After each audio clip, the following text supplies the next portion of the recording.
The autumn air hung still over Willow Creek, a small village nestled between rolling hills and whispering pines. The evening sky was a soft bruise of purple and gold, the kind that made you pause and breathe deeply, as if the world itself was holding its breath. Cobblestone paths wound through the village, lined with quaint cottages, their windows glowing like warm embers against the fading light. A faint chill brushed the leaves, sending them skittering across the ground, their rustle a quiet song in the dusk. In one of these cottages, at the edge of the village, lived Anna. Her home was modest, with ivy climbing its stone walls and a creaky wooden porch that groaned under every step. Inside, the air smelled of lavender and old books, a comforting mix that wrapped around her like a familiar shawl. Anna was 25, with chestnut hair that fell in loose waves and eyes that held a quiet kind of curiosity, as if she were always searching for something just out of reach. She was known in Willow Creek for her gentle smile and her knack for fixing things, clocks, chairs, even broken hearts with her kind words. But Anna carried a weight, one she hid behind her smile. Her father, Thomas, had passed away 2 winters ago, leaving her alone in the cottage they'd shared. He'd been a tinkerer, always tinkering with gadgets and trinkets, his laughter filling the house like sunlight. His absence left a hole, not just in Anna's heart but in the rhythm of her days. The cottage felt too big, too quiet, and the village, though kind, couldn't fill that emptiness. She missed his stories, his calloused hands guiding hers as they fixed a broken music box or polished a lantern. Most of all, she missed the way he'd look at her, as if she were the brightest thing in his world. One evening, as the first stars blinked awake, Anna sat by her fireplace, its crackle the only sound in the room. On the table before her lay an old brass lantern, one of her father's creations. It was tarnished, its glass panes cloudy, but it was special, a gift he'd made for her 10th birthday. "This lantern," he'd said, "holds a bit of magic. Light it when you feel lost, and it'll show you the way." She hadn't lit it since his passing. It felt wrong, somehow, to use it without him. But tonight, the weight of her loneliness pressed harder than usual. The village was preparing for the harvest festival, a time of laughter and shared stories, yet Anna felt apart from it all. She wanted to join in, to laugh and dance under the festival lights, but her heart felt anchored to the quiet of her cottage, to the memories of her father. She traced her fingers over the lantern's cool metal, her throat tightening. "Maybe it's time," she whispered, her voice soft as the fire's glow. She struck a match, its flame trembling like her resolve, and lit the lantern. The wick caught, and a warm, golden light spilled into the room, brighter than she'd expected. It danced across the walls, casting shadows that seemed to sway like figures in a dream. Anna's breath caught. The light felt alive, almost as if it were reaching out to her, urging her to move. She stood, the lantern in her hands, and stepped onto the porch. The night air was crisp, the village quiet save for the distant hum of festival preparations. She didn't know why, but she felt a pull, a gentle tug toward the woods beyond her cottage. The path into the forest was narrow, lined with gnarled oaks and ferns that brushed her ankles. The lantern's glow lit her way, its light steady despite the breeze.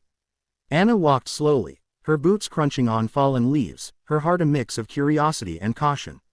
The woods were familiar, she'd played here as a child, but tonight, they felt different, as if they held a secret.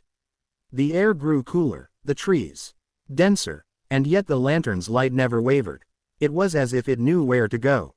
After what felt like hours but was likely minutes, Anna reached a clearing she'd never seen before. It was small, ringed by ancient trees, their branches forming a canopy that let slivers of moonlight through.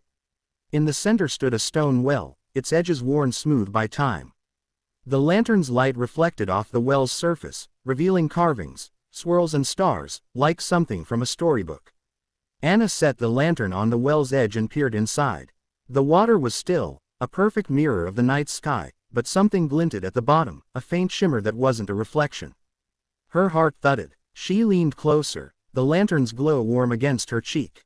"What are you?" she murmured. The shimmer pulsed, as if answering. Anna hesitated, then reached for the rope beside the well. It was frayed but strong, tied to a wooden bucket. She lowered the bucket slowly, her hands trembling, until it touched the water. When she pulled it up, nestled inside was a small, silver locket, its surface etched with the same swirls as the well. It was cold to the touch, heavier than it looked, and when she opened it, a folded piece of paper fell into her palm. Anna unfolded it with care. The handwriting was her father's, unmistakable, with its looping letters and slight tilt. Her breath hitched as she read, "My dearest Anna, if you're reading this, you've found the lantern's secret. I made it to guide you, not just through the dark, but through the moments when you feel lost. You were never alone, not truly. Look for the signs, and let your heart lead. I'm with you, always. Dad." Tears blurred her vision. She clutched the locket, her fingers tracing its edges. How had this gotten here? Had her father hidden it, knowing she'd find it one day? The lantern's light flickered, as if nodding. Anna looked around the clearing, half expecting to see him standing there, his familiar grin lighting up the night.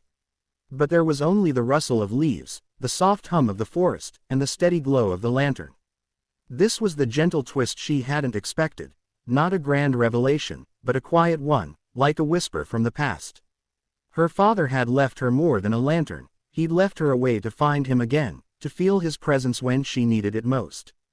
The locket was proof, a tangible piece of his love, hidden in a place only the lantern could find. Anna pressed it to her chest, her tears falling silently. The loneliness that had weighed her down didn't vanish, but it shifted, like a heavy stone rolled just enough to let light through. She sat by the well for a long time, the lantern's glow a steady companion. The night grew colder, but she didn't mind. The clearing felt like a bridge between her and her father, a place where memories could breathe. She thought of his stories, his laughter, the way he'd hum off-key while tinkering. She realized she'd been so afraid of losing him that she'd stopped letting herself remember the joy he'd brought. The locket, the note, the lantern, they were reminders that his love hadn't left her, not really. When the first hints of dawn touched the sky, Anna stood, the locket tucked safely in her pocket, the lantern in her hand. The walk back to the village was slow, the forest waking around her, birds chirping, leaves stirring in the morning breeze. The lantern's light dimmed as the sun rose, but it still felt warm, as if carrying a piece of the night's magic. Anna's steps were lighter, her heart less heavy. She wasn't cured of her grief, but she felt a new strength, a quiet resolve to carry it differently. Back in Willow Creek, the harvest festival was in full swing. Lanterns hung from every porch, their lights bobbing like fireflies. The air smelled of cider and roasted chestnuts, and laughter spilled from the village square. Anna hesitated at the edge of the crowd, her hand brushing the locket in her pocket. She saw familiar faces, old Mrs. Harper with her knitted shawls, young Tom chasing his dog through the square, Widow Green handing out apple tarts. They were her people, her home, and yet she'd kept them at arm's length, afraid of letting anyone too close. But tonight, something shifted. She lit her lantern again, its glow joining the others, and stepped into the square. Mrs. Harper waved her over, pressing a warm tart into her hands. Tom's dog bounded up, tail wagging, and Anna laughed, a real laugh, the kind that felt like sunlight breaking through clouds. She joined the circle of dancers, her feet clumsy at first, then finding the rhythm.